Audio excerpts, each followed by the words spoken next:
how are you all? I'm sure you all are doing really good. So children, let's begin with our next chapter, which is understanding marginalization. Points to study. Who are Adivasis? Adivasis and stereotyping, Adivasis and development, minorities and marginalization, Muslims and marginalization. Who are Adivasis?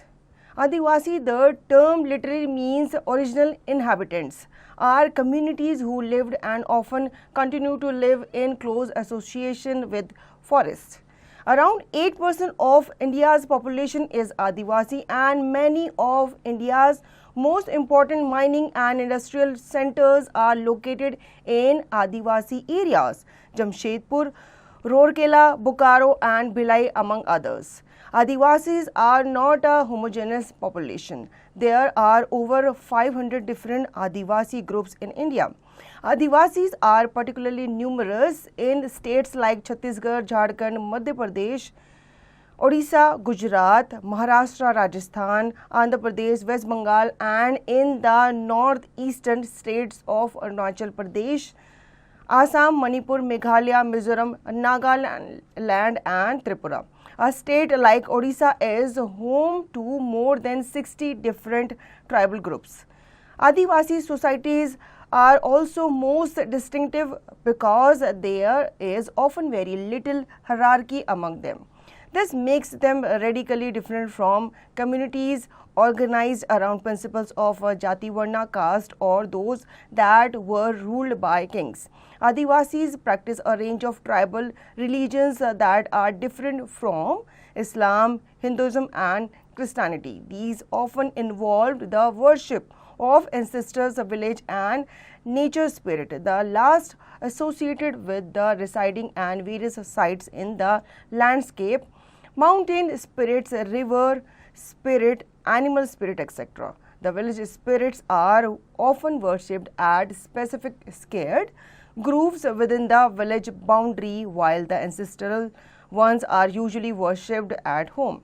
Additionally, Adivasis have always been influenced by different surrounding religions like Shakta, Buddhist, Vaishnav, Bhakti and Christianity.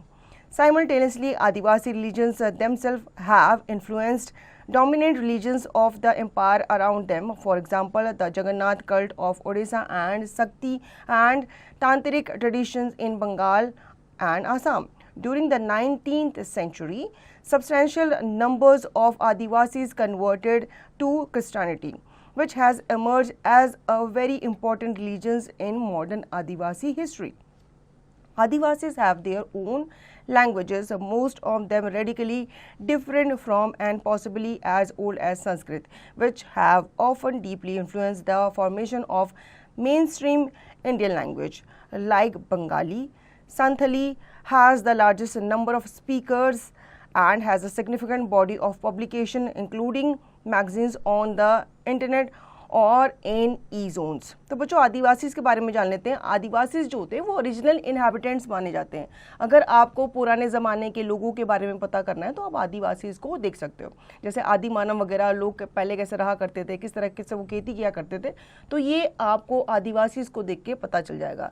ये ज़्यादातर जंगलों में रहना पसंद करते हैं और इनके रिलीजन, इनके तौर तरीके बाकी के सोसाइटी के लोगों से बिल्कुल ही अलग होते हैं. Adivasis and stereotyping. In India, we usually showcase Adivasi community in particular ways. Thus, during school functions or other official events or in books and movies, Adivasis are invariably portrayed in very stereotypical ways in colorful costumes, headgears and through their dancing. Besides this, we seem to know very little about the reality of their lives. This often wrongly leads to people believing that they are exotic, primitive and backward. Often Adivasis are blamed for their lack of advancement as they are believed to be resistant to change or new ideas. You will remember that you read in class 6th book how stereotyping particular communities can lead to people discriminating against such groups. अब जो आदिवासीज होते हैं वो social रहना पसंद नहीं करते, वो जंगलों में रहना पसंद करते हैं, तो बाकी के जो सोशल लोग होते हैं, बाकी के सोसाइटी के लोग जो होते हैं वो उनके साथ डिस्क्रिमिनेट करते हैं. क्यों? क्योंकि उनको उनके जैसे तौर तरीके में रहना पसंद नहीं आता. तो हमें आदिवासी थोड़े ओल्ड ऑकवर्ड पीपल लगते हैं. हालांकि वो अपने अगर हिसाब से देखा जाए तो वो ऑड नहीं होते, वो बस अपना कस्टम फॉलो कर रहे होते हैं. Adivasis and development. As you have already read in your history textbook, forests were absolutely crucial to the development of all empire and settled civilization in India. Metal ore like iron and copper, gold and silver, coal and diamonds, invaluable timber, most medicinal herbs and animal products, wax, lac, honey and animals themselves, elephant, the mainstay of imperial armies, all came from the forest. In addition, the continuation of life depended heavily on forests that helped recharge many of India's rivers and, as is becoming clear now, crucial to the availability and quality of our air and water. Forests covered the major part of our country till the 19th century. And the Adivasis had a deep knowledge of SST as well as control over most of these vast tracts, at least till the middle of the 19th century. This meant that they were not ruled by large states and empires. Instead, often empires heavily depended on Adivasis for the crucial access to forest resources. This is radically contrary to our image of Adivasi today as somewhat marginal and powerless communities. In the pre-colonial world, they were traditionally ranged hunter-gatherers and nomads and lived by shifting agriculture and also cultivating in one place. Although these remains for past 200 years, Adivasis have been increasingly forced through economic changes, forest policy and political force applied by the state and private industry to migrate to live as workers in plantations, at construction site, in industry and as domestic workers. For the first time in history, they not control or have much direct access to the forest territories. Forest lands have been cleared for timber and to get land for agriculture and industry. Adivasis have also lived in area that rich in minerals and other natural resources. तो बच्चों आदिवासीज के बारे में कहा जाता है कि आदिवासीज अब काफ़ी डेवलप हो गए. पहले के ज़माने में जो आदिवासीज हुआ करते थे वो ऐसे एरियाज़ में रहा करते थे, ऐसे एरिया को जो फॉरेस्ट का एरिया होता है उसे वो कवर करके रहा करते थे.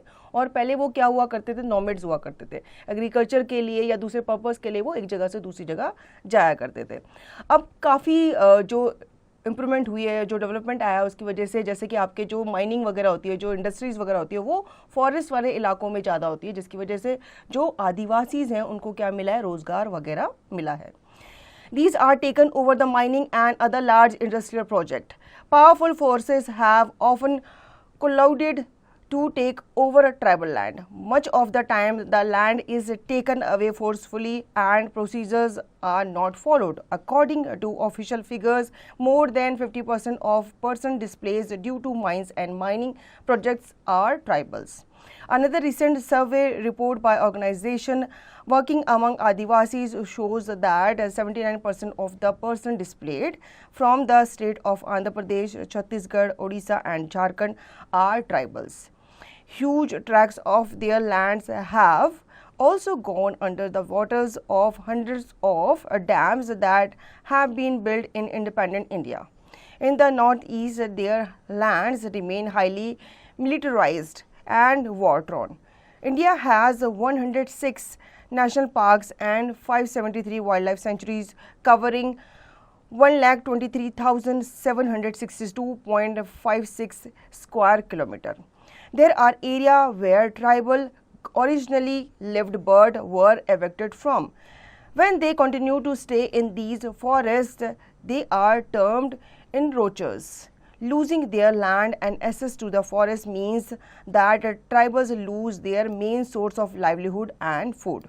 Having gradually lost access to their traditional homelands, many Adivasis have migrated to cities in search of work where they are employed for very low wages in local industries or at building or construction sites. They thus get caught in a cycle of poverty and deprivation. 45% of tribal groups in rural area and 35% in urban area live below the poverty line. This leads to deprivation in other areas. Many tribal children are malnourished. Literacy rates among tribals are also very low.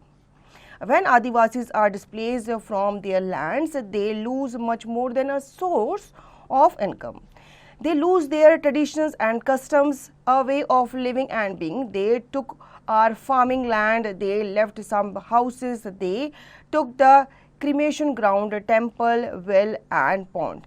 How will we survive? Says Govinda Maran, who was displaced due to a refinery project in Odisha.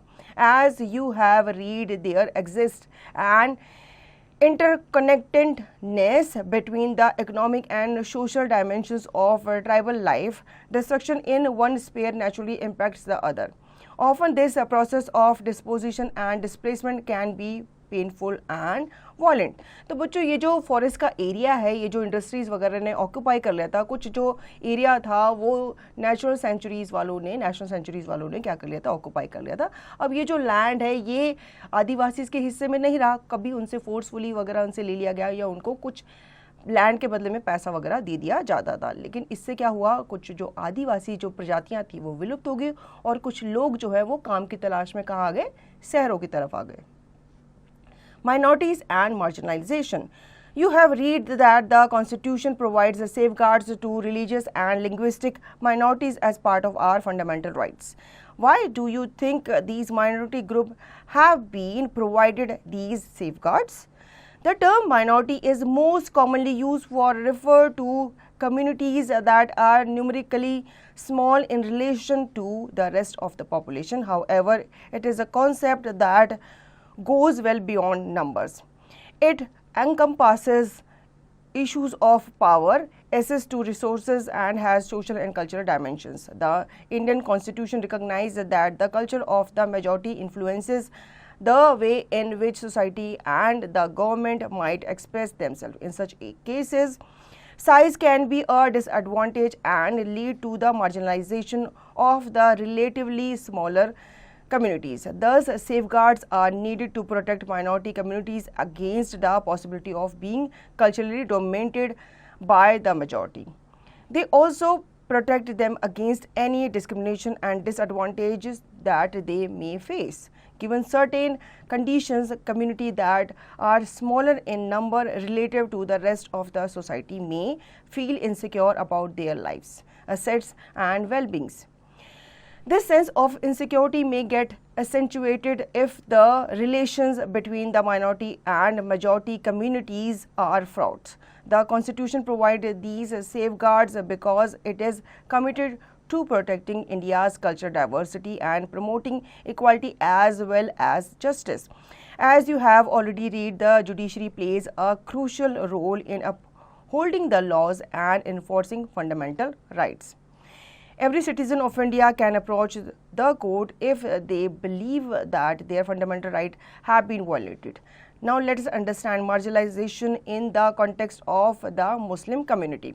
तो बच्चों government ने काम किया है, इनके लिए safeguard वगैरह provide किए गए हैं ताकि इनका मार्जिनलाइजेशन जो है वो कम कर सके. जो समाज के लोग हैं जो इनके साथ डिस्क्रिमिनेशन वगैरह करते हैं वो भी कम हो सके, इन्हें समाज में कोई काम वगैरह दिया जा सके, इनके साथ जो डिस्क्रिमिनेशन है वो कम किया जा सके. Muslims and marginalization. Muslims are 14.22% of India's population and are considered to be a marginalized community in India today because in comparison to other communities, they have over the years been deprived of the benefits of socio-economic development. Recognizing that Muslims in India were lagging behind in terms of various different indicators, the government set up a high-level committee in 2005 chaired by Justice Rajinder Sachar. The committee examined the social, economic and educational status of Muslim community in India. The report discusses in detail the marginalization of this community. It suggests that on the range of social, economic and educational indicators, the situation of the Muslim community is comparable to that of other marginalized communities like scheduled caste and scheduled tribes.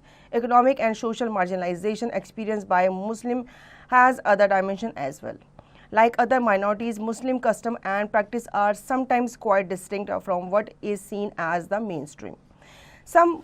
Not all Muslims may wear a burqa, sports a long beard, wear a fez, and these become ways to identify all Muslims. Because of this, they tend to be identified differently, and some people think they are not like the rest of us. Often this becomes an excuse to treat them unfairly and discriminate against them. The social marginalization of Muslims in some instance has led to them migrated from places where they have lived, often leading to the jacoticization of the community. Sometimes the prejudice leads to hatred and violence. तो बच्चों जो आदिवासी हैं उनके साथ तो discrimination समाज के द्वारा किया जाता था, जो मुस्लिम कम्युनिटी है उनके द्वारा भी, मतलब हिंदूज़ के द्वारा मुस्लिम के साथ भी डिस्क्रिमिनेशन जो है वो सोसाइटी में देखने को मिलता था, क्योंकि मुस्लिम जो होते थे उनका पहनावा, उनके तौर तरीके, उनके पूजा करने का तरीका जो हिंदूज़ थे उनसे अलग हुआ करता था। तो जो समाज में मुस्लिम वर्ग जो रहा करता था उनके साथ डिस्क्रिमिनेशन वगैरह हुआ करता था। लेकिन सरकार ने, गवर्नमेंट ने कुछ ऐसे नियम निकाले मुस्लिम्स के लिए कि मुस्लिम्स को भी समान स्कूल में जाने का, समान पोस्ट में या ऑफिस में काम करने का उन्हें पूरा अधिकार है।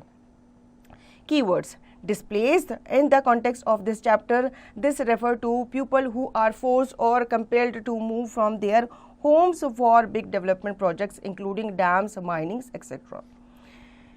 Militarized, an area where the presence of the armed forces is considerable.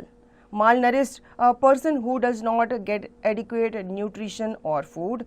Assertive, an assertive person or group is one that can express themselves and their views strongly. Let's recapitulate. Adivasis, the term literally means original inhabitants, are communities who lived and often continue to live in close association with forest.